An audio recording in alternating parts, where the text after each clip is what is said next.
క్రీస్తునందున ప్రియులకు ప్రేమతో వందనాలు తెలియజేయుచున్నాను. ఏప్రిల్ నెల 13వ తేదీ 2025. ఈరోజు దేవుడు మనకు చేస్తున్న వాగ్దానం ఏమిటనగా జకరియా గ్రంథము 9వ అధ్యాయము 9వ వచనం. సియోను నివాసులారా బహుగా సంతోషించుడి, యెరూషలేము నివాసులారా ఉల్లాసముగా ఉండుడి. నీ రాజు నీతిపరుడును రక్షణ గలవాడును దీనుడును అయి గాడిదను గాడిద పిల్లను ఎక్కి నీ యొద్దకు వచ్చుచున్నాడు. ఆమేన్. నా ప్రియమైన సహోదరి సహోదరులారా, ఈరోజు మట్టలాదివారం. యేసుక్రీస్తు ప్రభుల వారు జయోత్సాహముతో యెరూషలేము వీధులలో ఊరేగించబడినటువంటి దినం. దేవునికి మహిమ కలుగును గాక. నా ప్రియమైన సహోదరి సహోదరులారా, గాడిద మీద ఊరేగుతూ ఆయన ఈరోజు యెరూషలేములో ప్రవేశించాడు. ప్రియులారా, గాడిదను ఎన్నికలేని జంతువుగా మనం చూస్తూ ఉంటాం. ఆ గాడిద కట్టబడినదని బైబిల్ సెలవిస్తోంది. యేసుక్రీస్తు ప్రభుల వారు కట్టబడిన ఆ గాడిదను విడిపించి దాని మీద ఆయన ఊరేగాడు. దేవునికి మహిమ కలుగును గాక. ఈ మాటలు వింటున్న ప్రియ సహోదరి సహోదరుడా, కట్టబడిన స్థితిలో బంధించబడిన స్థితిలో ఉన్నవారిని ఆయన విడిపించే దేవుడై ఉన్నాడు. దేవునికి మహిమ కలుగును గాక.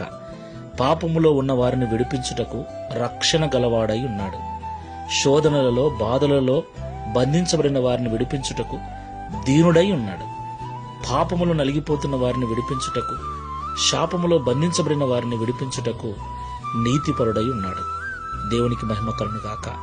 ఈ మాటలు వింటున్న ప్రియ సహోదరి సహోదరుడా, ఆయన నీ యొద్దకు వస్తున్నాడు. ఆయన నిన్ను విడిపించటానికి సిద్ధంగా ఉన్నాడు. ఆయనను నీ మనస్సును తెరచి ఆహ్వానించు, నీ హృదయంలోనికి ఆహ్వానించు. ఆయన నీ స్థితిని అంతటినీ మార్చివేసి నిన్ను రక్షించి నిన్ను ఆశీర్వదించే దేవుడై ఉన్నాడు. ప్రార్థన చేసుకున్నాం. ప్రేమ స్వరూపుడమైన తండ్రి, రక్షణకర్తవైన ప్రభువ, మీకు స్తోత్రాలు చెల్లిస్తున్నాం.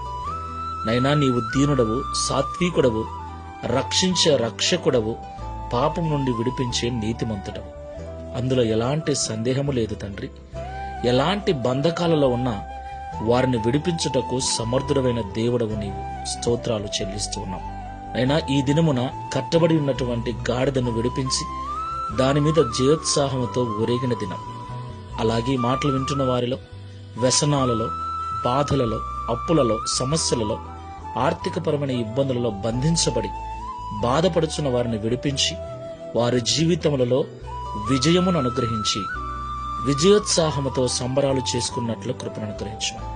నిజమైన ఆనందాన్ని అనుభవించినట్లుగా మీరు సహాయం చేయమని, తద్వారా ఈ దిన వాగ్దానం మా అందరి జీవితం నెరవేర్చి మీ నామమును మహిమపరచుకునమని యేసు క్రీస్తు వారి నామములో ప్రార్థిస్తున్నాము తండ్రి.